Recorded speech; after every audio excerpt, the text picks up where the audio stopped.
Saudara sekalian yang terkasih, hari Rabu tanggal 24 November ini peringatan Santo Andreas Zaunglert dan kawan-kawannya martir di Vietnam.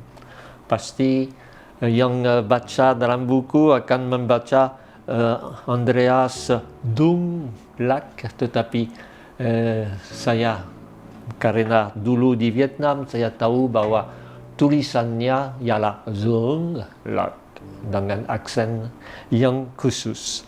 Dan ini martir itu ada 117 orang yang dinyatakan orang kudus pada tahun 1908 oleh Sri Paus Yohanes Paulus II.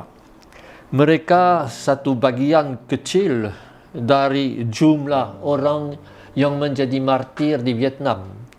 Dari abad 18 dan 19 bisa kita hitung 130.000 ataupun 300.000 orang Katolik yang dibunuh. Dan dalam 5 tahun dari 1857 sampai 1862 ada kurang lebih 5.000 orang Kristen yang sudah dibunuh.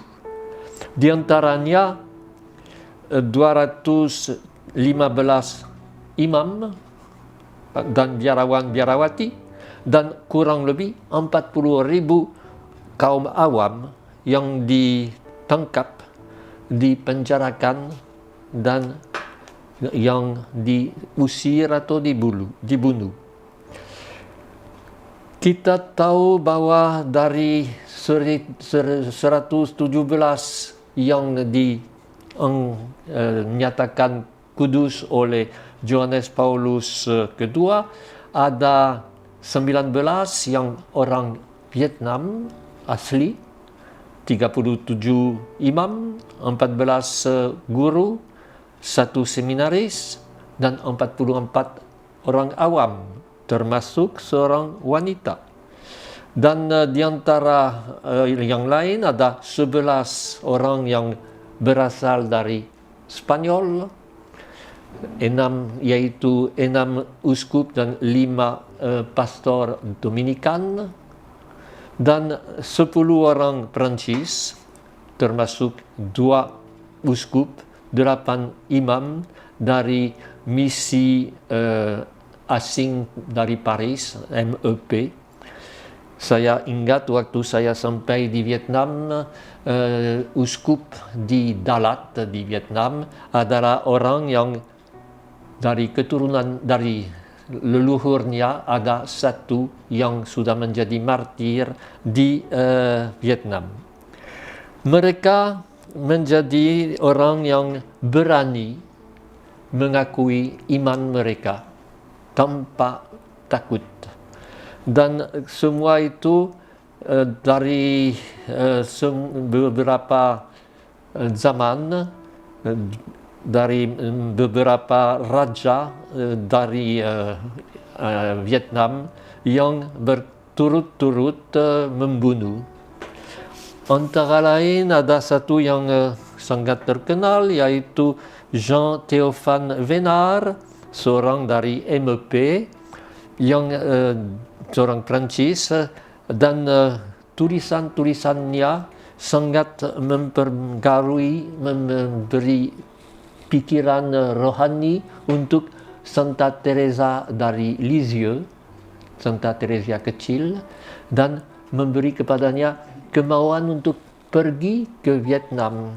Ini mimpi dari Teresa dari Lisieux yang tidak bisa dilakukan karena kesehatannya tidak mengizinkan, tetapi dari situ kita lihat kesaksian dari orang-orang martir bisa memberi semangat. Dan Injil untuk hari ini, karena ini tugas kita merenungkan Injil setiap hari, adalah justru Injil di mana Yesus berkata kepada murid-muridnya, akan datang harinya kalian ditangkap dan dianiaya. Karena namaku, kalian akan diserahkan ke rumah-rumah ibadat, dimasukkan ke dalam penjara, dihadapkan kepada raja-raja dan para penguasa. Hal itu akan menjadi kesempatan bagimu untuk bersaksi. Bukan bersaksi sebagai penjajah, bukan bersaksi sebagai orang yang membawa kebudayaan, tetapi bersaksi sebagai orang yang justru ditolak, yang justru mau dianiaya karena Kristus, karena menganut Injil. Sebab itu kata Yesus, tetap teguhlah di dalam hatimu. Jangan kalian memikirkan lebih daripada pembelaanmu, karena aku sendiri yang akan memberi kalian kata-kata hikmat, sehingga kalian tak dapat ditentang atau dibantah oleh lawan-lawanmu. Dan ini juga yang kita lihat dalam semua kisah dari para rasul. Musuh-musuh yang mau supaya mereka menyangkal imannya kalah. Dan akhirnya, walaupun dengan keberatan, mengakui hebatnya iman itu. Kalian akan diserahkan oleh orang tuamu sendiri. Dan ini juga kenyataan dalam banyak kisah rasul, kisah martir yang dari keluarga yang mencelakakan mereka. Kalian akan dibunuh. Karena namaku, kalian akan dibenci semua orang. Kita lupa itu. Mau dipuji oleh semua orang, mau dianggap hebat. Sebaliknya, kalau kita sungguh-sungguh menganut Injil, pasti banyak orang akan merasa tidak enak karena menentang sifat yang tidak baik. Kita bisa lihat dalam bacaan pertama hari ini, raja yang Raja Belshazzar yang buat suatu perjamuan besar sampai mabuk-mabukan dan menghinakan alat-alat untuk dicuri di bait Allah di Yerusalem untuk minum dan kemabukan. Raja itu akhirnya dapat suatu penglihatan yang membuat dia sangat cemas. Ini yang bisa kita alami. Hal kesaksian kita bukan untuk buat orang hebat, berkata wah hebat dia, tetapi untuk buat orang bertanya, sifatku apakah tidak perlu pertobatan? Tetapi untuk itu harus kita sendiri sungguh-sungguh menjadi orang yang sudah bertobat, menjadi orang yang berani menyaksikan iman, berani menjadi orang yang akan dibenci karena melawan kebiasaan-kebiasaan buruk, korupsi dan lain-lain. Kalau kalian tetap bertahan, kalian akan memperoleh hidup kekal. Inilah yang kita bisa renungkan dengan martir-martir itu yang sungguh-sungguh bisa yang dari Vietnam menjadi kesaksian. Dan jelaslah waktu saya di Vietnam dari tahun 1969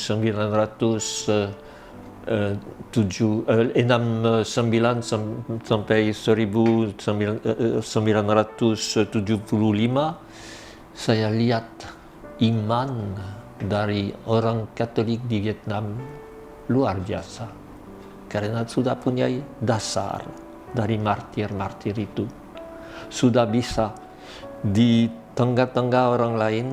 Tentu waktu itu tidak dijadikan martir, tetapi sekarang dengan rezim komunis mereka tetap teguh. Jumlah panggilan di Vietnam luar biasa banyak, karena tentunya mereka tetap dijiwai oleh Injil untuk menentang semua yang tidak baik beres. Kita tahu bahwa di Vietnam seperti di Indonesia korupsi waktu itu dan sekarang besar sekali. Justru umat Katolik harus melawan itu. Ini inspirasi pasti untuk kita orang Katolik yang begitu sedikit di Indonesia, tetapi justru barangkali bisa menjadi saksi-saksi di hadapan semua orang, supaya nilai-nilai Injili menjadi dasar dari hidup untuk seluruh umat kita. Maka marilah kita tutup dengan berdoa. Allah Bapa, asal dan tujuan hidup, Engkau telah meneguhkan hati para martirmu, Santo Andreas Zoenlock dan kawan-kawannya, sehingga mereka setia kepada salib putramu, sampai rela menumpahkan darah. Semoga berkat doa mereka, kami yang menyebarkan kasih-Mu di antara sesama, menjadi anak-anak-Mu yang sejati. Dengan pengantaran Kristus Tuhan kami. Aku